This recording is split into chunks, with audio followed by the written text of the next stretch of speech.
Hello guys, welcome to the video. As we all know, the long-awaited Ethereal Quint has been released, which brings an end to the workshop. I'm sad to see this island go, as this will be the last time we'll see the Ethereals again. Or will we? Well, in today's video, I'm going to cover some things that could happen in the future, as well as some ideas I have that could be possible to arrive to the game.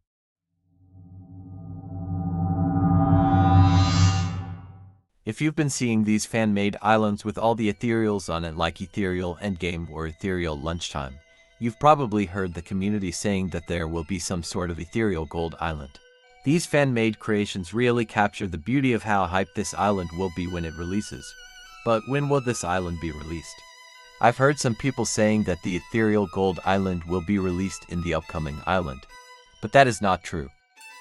My Singing Monsters wouldn't just release a similar island right after the most recent one just ended. That would be repetitive, so right now isn't the time to go through with that. So you're probably wondering, when would this ethereal gold island come? Well, if we look at how Magical Nexus came out, it was around the middle of the workshop waves.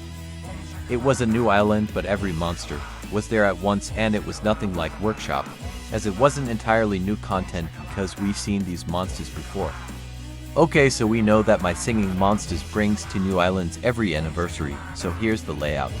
We will be getting a brand new island with new content that I'm hoping it will bring new classes around the middle of October. And following the pattern of Nexus, the Ethereal Island could come in the middle of this new island's updates. But since it can be vague, I'd say around late March to early May. But there's also a possibility that it couldn't come next year and it could end up being a project taking place in 2026. But I'm 75% sure that won't be the case. As if you look at all the other possibilities, most of the classes have been completed and had their gold island treatment, so there's really no other option. Although, I could be wrong, because I think I remember hearing one of the monster handlers mention that the Dream Mythicals would be showing a reappearance somewhere else in a livestream or something, but I could be hallucinating.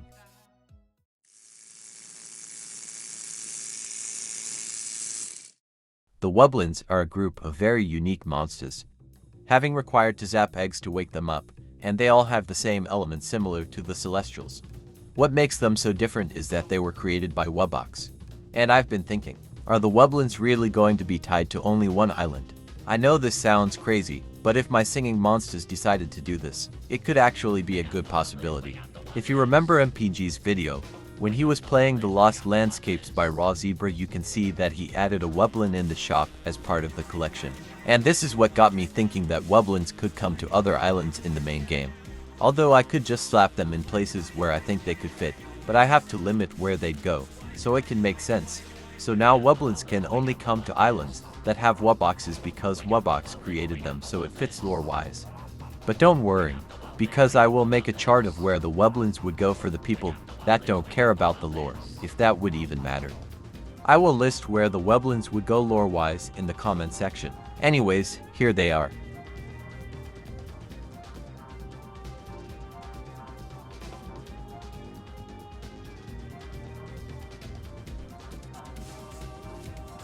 I think making the Wublins spread out like this would be so interesting. It would give old islands more justice. This update would probably be as big as the Fire expansion. Let me know what you think of the islands I picked for them in the comment section. Anyways, that's all for now. I could have talked about more topics I had in mind, but I'll end it here. I hope you've enjoyed. Let me know what you thought of this video.